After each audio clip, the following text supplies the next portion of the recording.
biggest glaciers in Antarctica is melting, and it is melting fast. Cracks are continuing to grow at an alarming rate on the icy continent of Antarctica. Antarctica's glacier is fracturing from the inside, and the scientists who spent years drilling beneath it just delivered a warning nobody was ready to hear. Thwaites Glacier has earned its nickname. But what the most recent data collected from below the ice has revealed about warm ocean water, structural thresholds, and a boundary scientists believed they still had time to reach changes the timeline entirely. How close are we, really? And what exactly did they find? Thwaites stretches 120 kilometers across, punches more than 2,000 meters deep into bedrock in places, and covers an area comparable to Florida. At sea, its floating front reaches outward for 50 kilometers. But what makes Thwaites different from every other glacier is its position. It sits at the edge of the West Antarctic ice sheet like a keystone in an arch. Remove it, and the entire structure behind it becomes a question mark. The meltwater it releases today already accounts for 4% of all sea level rise measured worldwide.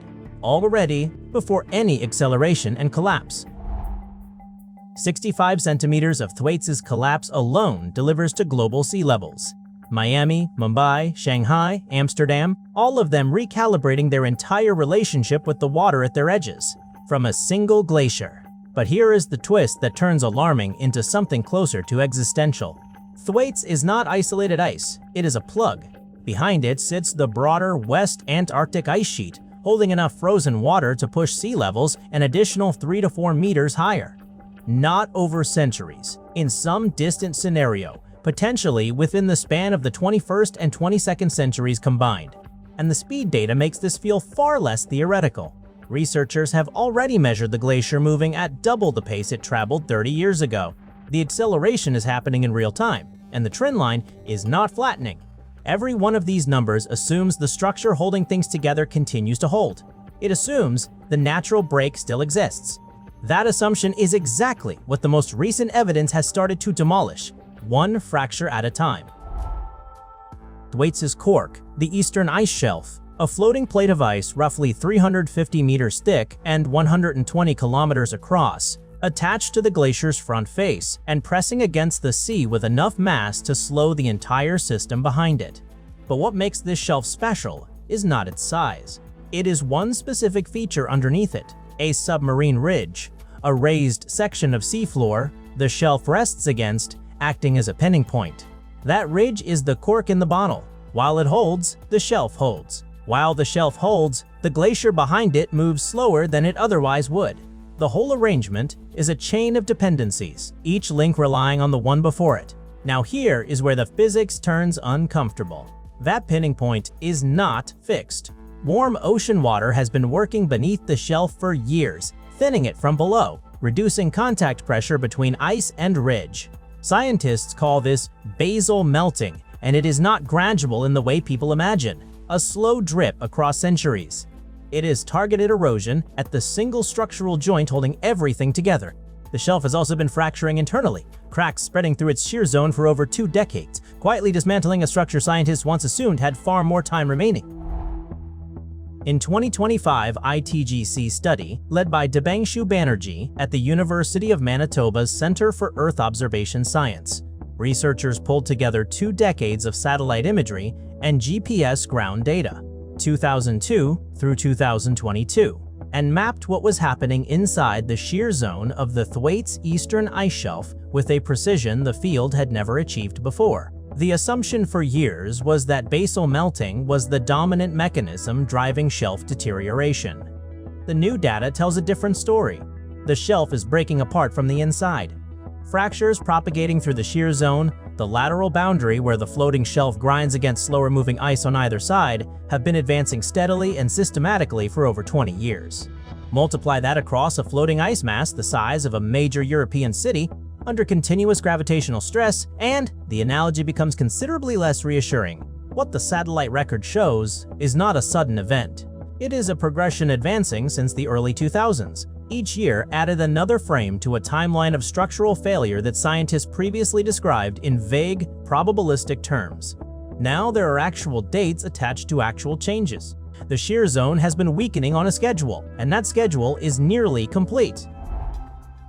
Robert Larder, marine geophysicist at the British Antarctic Survey, stated directly that the remaining ice shelf in front of Thwaites is very likely to break up in 2026. But what actually crosses the line from forecast to imminent warning? Because scientists issue cautious probabilistic statements constantly.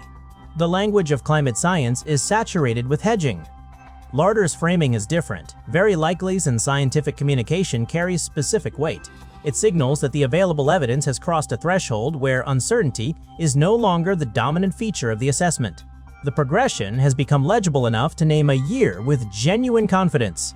20 years of documented, measurable, systematic weakening, advancing on a schedule scientists can now read. That is what transforms a future risk into a present one. What Larder has not done is predict the glacier's total collapse. The ice shelf breaking up is the precondition, not the event itself. The shelf breaking is the cork leaving the bottle. What happens in the physics of that moment, and why restabilization becomes nearly impossible once it begins, is where this gets considerably darker. When the Thwaites eastern ice shelf detaches, the glacier behind it stops being resisted. The glacier, already moving faster than at any point in recorded observation, accelerates. The acceleration is a measurable, documentable increase in ice discharge into the Southern Ocean, measured in gigatons per year. But what really makes this physics terrifying is the grounding line. The grounding line is the boundary where the glacier's base lifts off the bedrock and begins floating.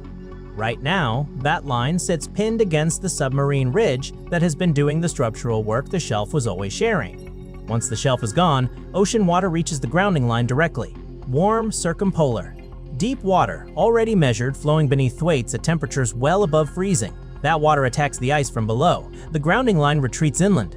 Beneath Thwaites, the bedrock slopes downward as you move away from the coast. As the grounding line retreats, it encounters thicker and thicker ice sitting in deeper and deeper water.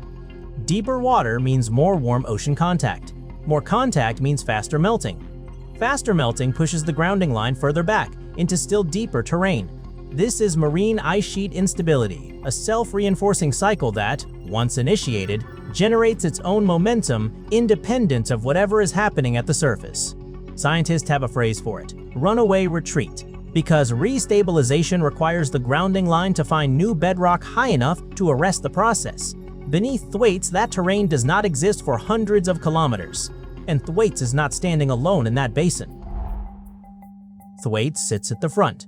The neighboring glaciers, Pine Island, Haines, Pope, are held partly in check by the same basin geometry, warm water intrusion, and precarious balance.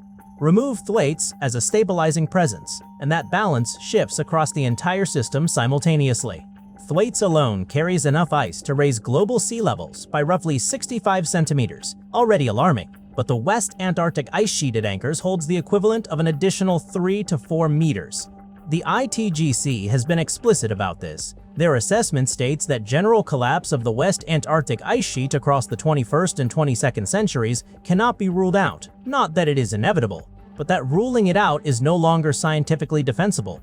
That distinction matters enormously. Science rarely uses language like that unless the evidence has forced its hand. This cascade operates across timescales longer than most political systems plan for, which is precisely what makes it so dangerous. The urgency is real, but the timeline stretches beyond election cycles, infrastructure funding windows, and beyond the horizon most institutions are designed to see. So here is what those numbers actually mean, not as projections on a graph, but as places where people live. 65 centimeters at that figure, Thwaites alone, without triggering anything else. Cities built at or near the waterline face permanent. Repeated inundation during storm surges that today barely reach their streets. Mumbai, home to over 20 million people, sits largely within a meter of sea level. Miami's drainage infrastructure was engineered for a world that no longer exists. Jakarta has been sinking for decades and is already racing a tide it cannot outrun. Shanghai, Ho Chi Minh City, Alexandria, Lagos. Each one sits in the flooding footprint of 65 centimeters.